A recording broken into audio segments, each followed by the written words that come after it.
and these are congruent according to side.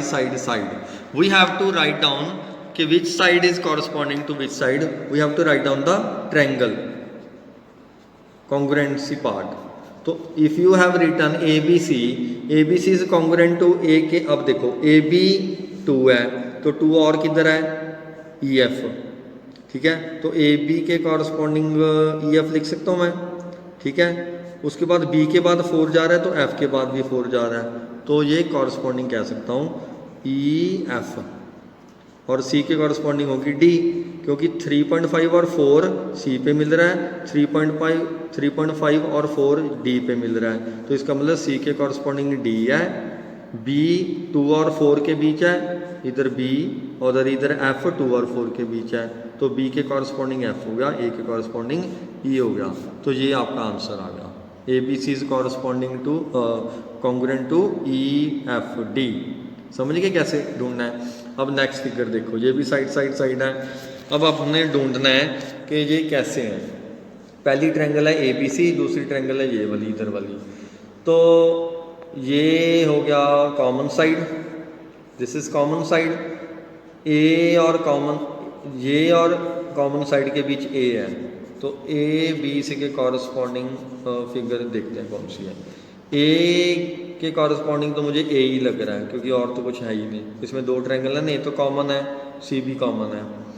AB equal है AD के, तो यहाँ पे AB है तो A के बाद D आएगा, D क्योंकि B के कॉरस्पॉन्डिंग D है, क्योंकि जो B है वो इसकी और इसके बीच में है, ये भी इसकी और इसके बीच में कौन सा D, तो B के कॉरस्पॉन्डिंग आ गया D, A तो कॉमन ही है, आगे आ गया C, क्योंकि C भी कॉमन है इसमें, तो ये आपका साइड के अकॉर्डिंग कॉरस्पॉन्डिंग आ गया। अंडरस्टूड। यही आई थिंक यही शो करना था, which is at in symbolic form में लिखना आपने। तो सिमिलरली थर्ड वाला देखो, ये 4 है, 4 और 1.8 में आ रहा है 8, इधर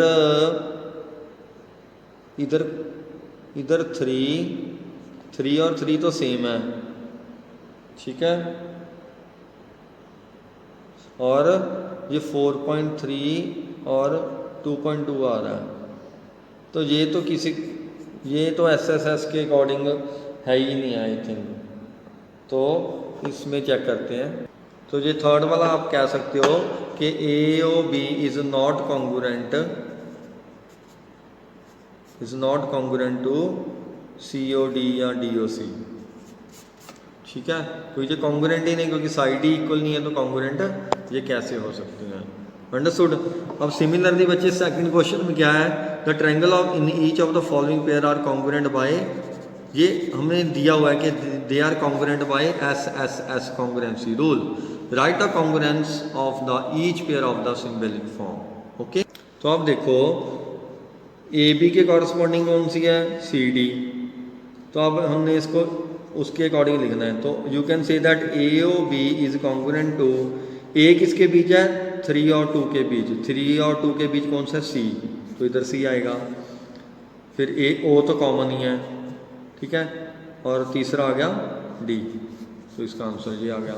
सिमिलरली ये देखते हैं, इसमें 3 और 6.5 के बीच आ रहा है, अगर मैं यहाँ पे पहले लिखूँ A B एंड C, तो A के कॉरस्पॉन्डिंग कौन सा है 3 और 6.5 के बीच E, ठीक है, आगे है ये 90 डिग्री, ये भी 90 डिग्री है, तो B के कॉरस्पॉन्डिंग आ रहा है F, और C के कॉरस्पॉन्डिंग रह गया हमारा D, तो ये इसका हो गया।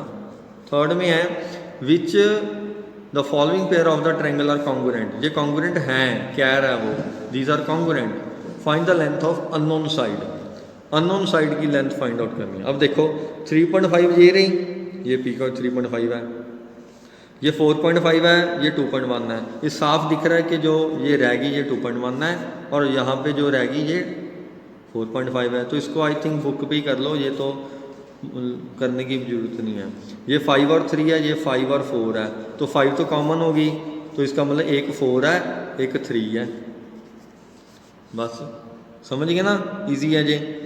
अब फोर्थ क्वेश्चन देखो, AB is equal to DC, AB DC के इक्वल है, BC ए डी के इक्वल है।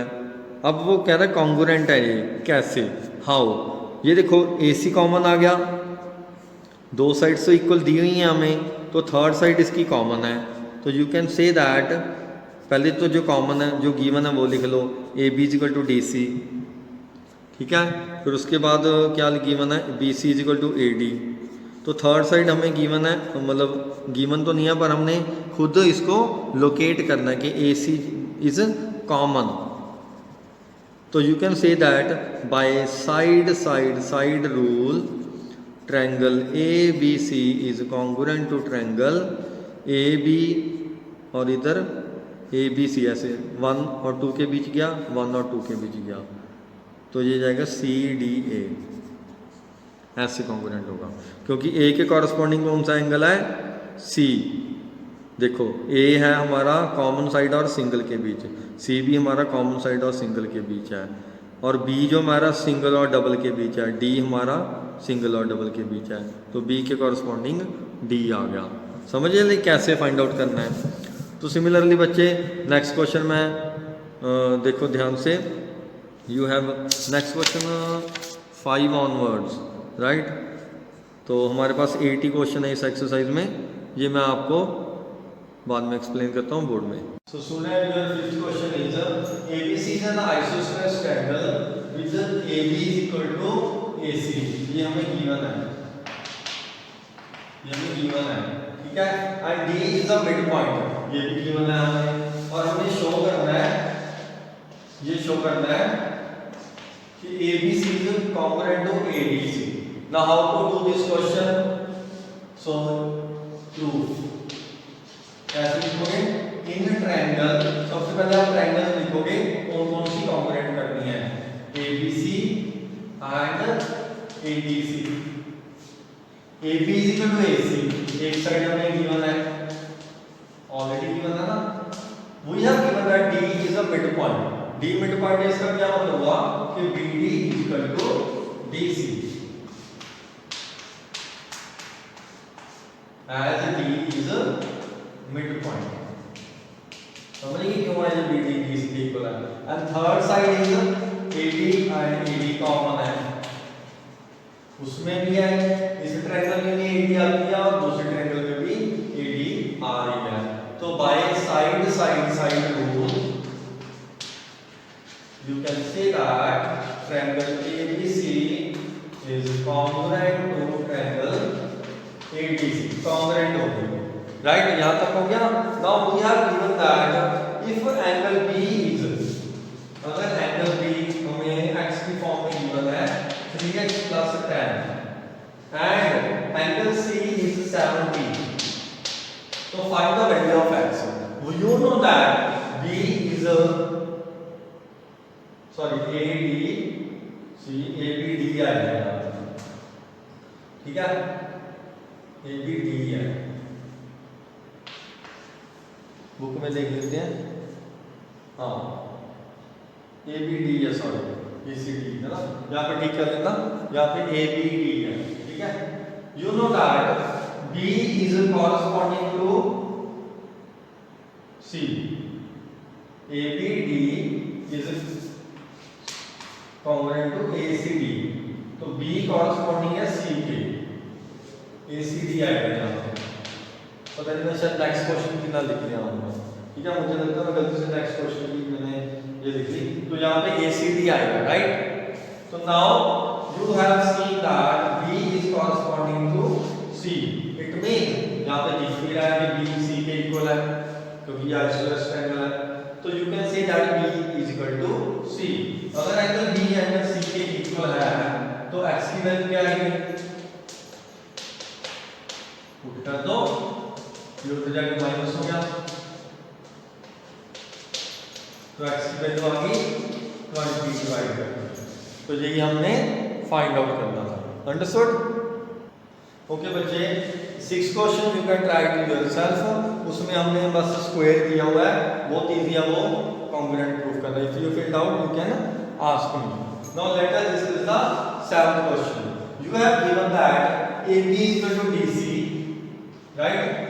ये सिंगल है सॉरी, and CA ये जो डायगोनल है that is equal to another diagonal BD। We have to show that triangle ABC is congruent to triangle DCB। तो ये कॉन्ग्रुएंट करना है, तो साफ ही दिख रहा हमें कि इन ट्रायंगल प्रूफ क्या होगा इसका, जो ट्रायंगल कॉन्ग्रुएंट करनी है पहले उसको लिख लो कि हम ये वाली ट्रायंगल कर रहे हैं कॉन्ग्रुएंट DCB। तो ABC में दो साइड्सों में गिवन ही है AB इक्वल टू DC, इसमें AB इसमें DC, और सेकंड साइड AC और दूसरी साइड DB, ये भी गिवन है, ये तो गिवन ही है हमें। थर्ड साइड कौन सी है जो दोनों में है जो कि इक्वल है, वो है हमारी साइड BC। BC कॉमन है दोनों में आ गया, तो सेम पिछले क्वेश्चन जैसे ही हो गया ना, तो ये हो गया कॉन्ग्रुएंट होगी by side side side rule. ABC is congruent to DCB। Now let us discuss the last question, 8th question। अब बच्चे ये 8th क्वेश्चन की डायग्राम है। You have given that ये दोनों आइसोसेलेस ट्रायंगल है, ये भी और ये भी। We have to show that triangle ADB is congruent to ADC। ये साइड इसकी इक्वल है, गिवन है, ये साइड इसकी इक्वल है, गिवन है, तो थर्ड साइड आ गई AD जो कि कॉमन है, तो हम कह सकते हैं ट्रायंगल AD। आप समझ गए ना प्रूफ कैसे करते हैं, ये हमने पहले प्रूफ करना है कि ADB is congruent to triangle ADC, क्योंकि हमें गिवन है AB is equal to AC एक साइड ये गिवन है, BD is equal to DC ये भी गिवन है, थर्ड साइड कौन सी है AD जो कि कॉमन है। तो by SSS rule triangle ADB is congruent to triangle ABC, ये कॉन्ग्रुएंट होगी। अब वो कह रहा है इफ एंगल BAC ये रहा, सॉरी ये पूरा BAC 40 है, ठीक है, एंड BDC 100 है, तो फाइंड एंगल करो ABD, ये वाला एंगल फाइंड आउट करो, ठीक है। तो ये कैसे करना है हम इसको देखते हैं। अब देखो एज इट इज कॉन्ग्रुएंट, ये 40 है पूरा, तो ये हाफ हाफ हो गया क्योंकि कॉन्ग्रुएंट है तो इक्वल होगा 20 तो you can say that if angle BAC is 40 as, क्योंकि ये कॉन्ग्रुएंट है तो ये 20 हो गया, तो you can say that angle BAD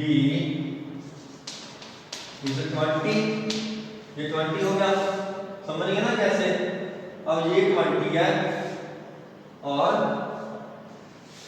इधर भी 20 आ गया। Now we have to find, हमने फाइंड कौन सा करना है, तो बच्चे we have to find angle ABD find out करना है, ठीक है। ये कैसे होगा देखो, अब ये एंगल कौन सा है ये हमें पता नहीं, बट ये पता है ये दोनों इक्वल है, तो ये x मान लो तो ये भी x हो गया, तो ये पूरा सर्कल बन गया। सर्कल में ये 100 है, ये x है, ये x है। वी नो दैट सर्कल का कंप्लीट एंगल कितना होता है 360, so you can say that x plus 100 is equal to 360, तो 2x plus 100 में जाके माइनस हो गया, तो x की वैल्यू आ गई 130, तो ये एंगल आ गया आपका 130, ये 20 है, ये 130 है, तो ये कितना होगा, एंगल सम प्रॉपर्टी से कर दो ये, ठीक है। इन ट्रायंगल AD, ये कौन सा है ABCD, ये D था, तो इन ट्रायंगल ADB ये 20 है, ये हमें पता नहीं, ये 130 है, इसको लिख लो ABB, तो ये हमने फाइंड आउट करना है। तीनों का टोटल किसके इक्वल आएगा 180 के, क्योंकि एंगल सम प्रॉपर्टी है। इसको ऐड करो 150 plus ABD is equal to 180, तो ABD will be equal to minus करके उधर आ गया 30 डिग्री, समझ गए। सो इसके साथ आपकी एक्सरसाइज भी होगी। Thank you everyone.